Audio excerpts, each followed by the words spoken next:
welcome to a new episode of your second year English program. So today we're going to move to Unit 8, as you can see, which is entitled Citizenship. We're going to talk about reading comprehension, okay? So please, for those people who actually could not or did not have the chance to follow my previous and my earlier videos, do not hesitate to subscribe to my YouTube channel as it is displayed on the screen here.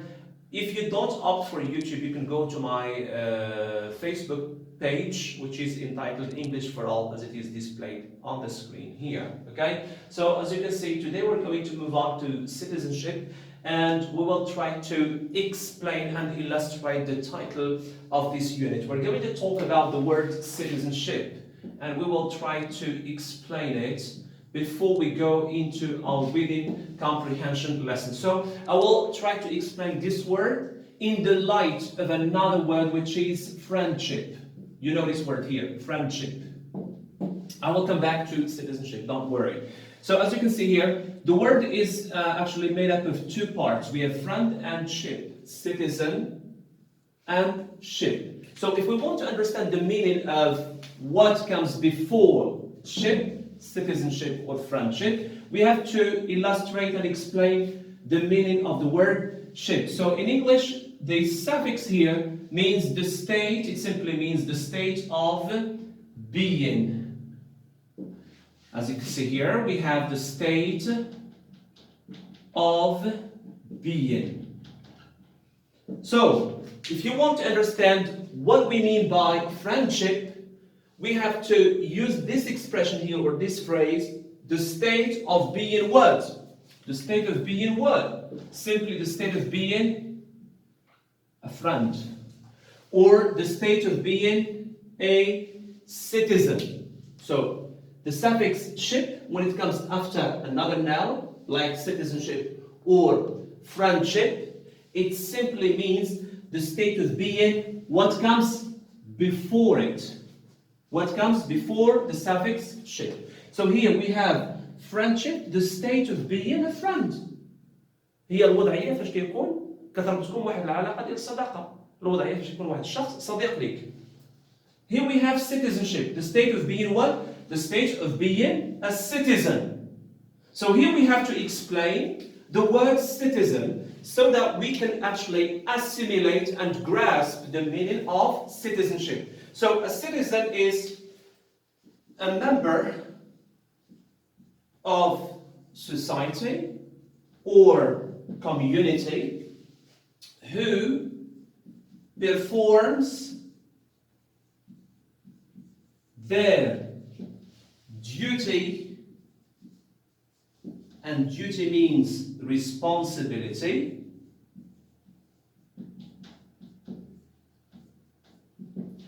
and enjoys their rights as well. Okay?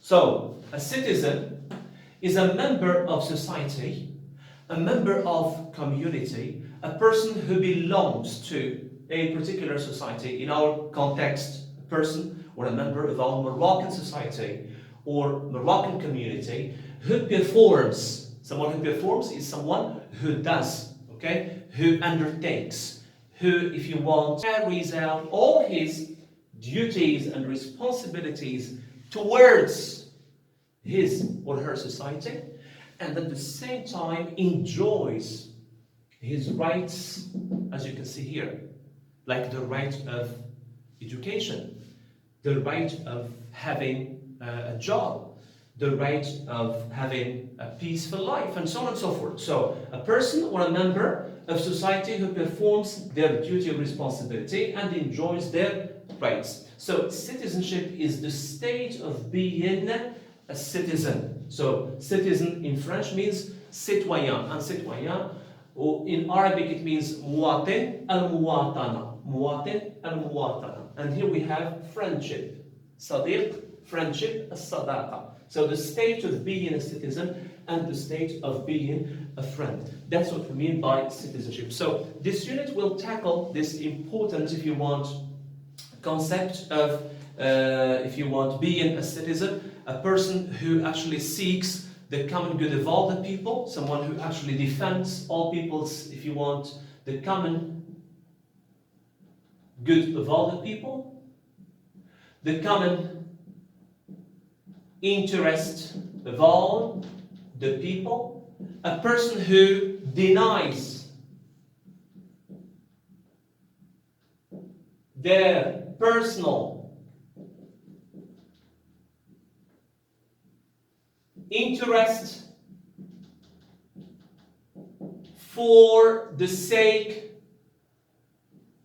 of others. Okay?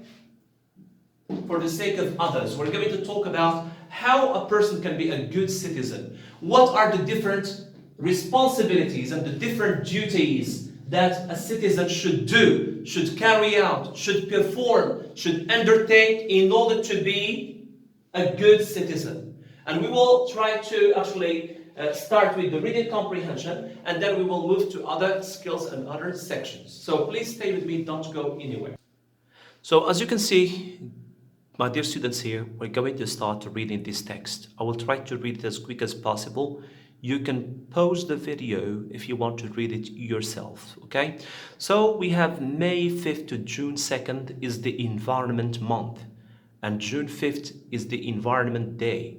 This is a good time to reflect upon what's happening to our country, Morocco. Just take a look at any of the rivers, for example. Each one of them is polluted. Or take a walk or ride into the countryside and look at all the plastic bags blowing around and flapping from the bushes. Is this what our God-given world should look like? However, the citizens are not completely to blame. 90% of air and water pollution, as well as solid waste, come from industry. And Morocco, in its rapid pace of industrial development, seems to be following the steps of the Western industrial countries by repeating their mistakes and ignoring the effects of this economic development upon the environment. However, in Europe and America, there are many organizations whose aim is to stop their danger and protect what is left of our earth and its inhabitants, the animals and the plants with whom we live. In Morocco, there is an association called the Association for Man and His Environment. This association tries to find solutions to urgent environmental problems. Another objective of the association is to make Moroccan citizens aware of the problems of environment. This consciousness must begin in childhood. One branch committee of this association is concerned with making school-aged children aware of the environmental problems.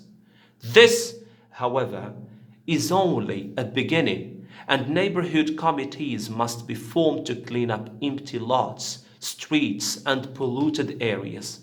Every citizen, even children, should be involved and play their part. Let's think about what sort of world we are leaving for our children and grandchildren, and stop the pollution going around us before it's too late. So as you can see here, we try to read the text as quick as possible. Please, you can go backward in the video and try to actually read it once again. Now we're going to go to number 1. We have choose the correct answer. The writer's purpose is 2. So which one do you think is correct? Is it A, B, C, or D? Okay, try to pick up the most appropriate one, the most suitable answer. So as you can see here, and as I can see, throughout reading the text, the correct answer is the writer's purpose is to describe some of Morocco's environmental problems. So we are talking about a particular country. We're talking about Morocco, and we try to, if you want, ring the bell for, if you want, the responsibles and environmental activists to take some urgent actions to deal with these environmental problems. In exercise number 2, we have, are these statements true or false? Justify. We have number one. According to the writer, celebrating an environment day or month is an opportunity to think about our environment. Is it true or false? I think the answer is true. Look at, if you want, the first line, the end of the first line in the text. This is a good time to reflect upon what's happening to our country, Morocco. So, celebrating an environment day or month is an opportunity to think about our environment. It is true. As you can see in the first line, we have May 5th to June 2nd is the environment month and June 5th is the environment day. This is a good time to reflect upon what's happening to our country. It says the same thing as this sentence. Celebrate an environment day or month is an opportunity to think about. Think about means reflect on what's happening to our environment. Question number 2 or B. The writer thinks that only adults or adults should be concerned about the environment, not other age rates, not other categories like children. Is it true or false? Of course, it is false. Why? It's not only the adults or the adults who should be concerned about this problem. We should engage children according to the text. Let's go to the last paragraph. This consciousness must begin in childhood. So we can pick up this phrase to justify our answer, or we can go to the next line, I think. Yeah, we have this association is concerned with making school-age children aware of the environmental problems, not just adults, but also children. In exercise number 3, we have answered the following questions. A.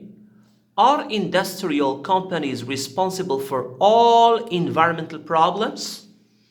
It means, is it only the industrial company's responsibility? Of course, no. Because what we have in the text, look at paragraph number 3. However, the citizens are not completely to blame.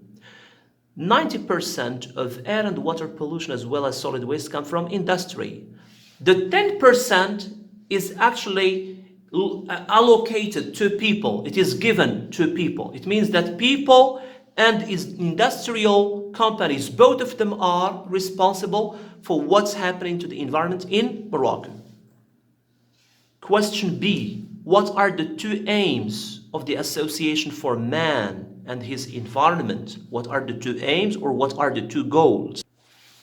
So the first answer, the first aim or the first objective of the Association for Man and his environment is to make, as you can see here, Moroccan citizens aware of the problems of environment. This is number 1. And number 2, we have one branch committee of this association is concerned with making school-age children aware of the environmental problems. So we have 2 aims. The first aim of this association is to find solutions to urgent environmental problems and to make school-age children aware of the environmental problems in their country. Question C. Pick out from the text 2 kinds of pollution in Morocco. Let's go back to the text, please. Let's have a look at the first or the second paragraph, I guess. Just look at any of the rivers, for example. Each one of them is polluted. So here we are talking about water pollution. This is the first type of pollution. And then we have the second one. We have 90% of air and water pollution as well as solid waste come from industry. So we have solid waste or solid pollution, as you can see here. And we have air or water pollution. So here we have 3 types or 3 kinds of pollution. The next exercise is number 4. What do the underlined words in the text refer to? We have them in paragraph 2 and there in paragraph 3. Let's go back to the text, please. We have them. Just take a look at any of the rivers, for example. Each one of them. So what are we talking about in the previous sentence? Okay? Something that them refers to. And it should be in the same, if you want, features. It should be plural. okay? So each one of them. Which noun is plural in the previous sentence? Yes, it is the rivers. So them refers to the rivers.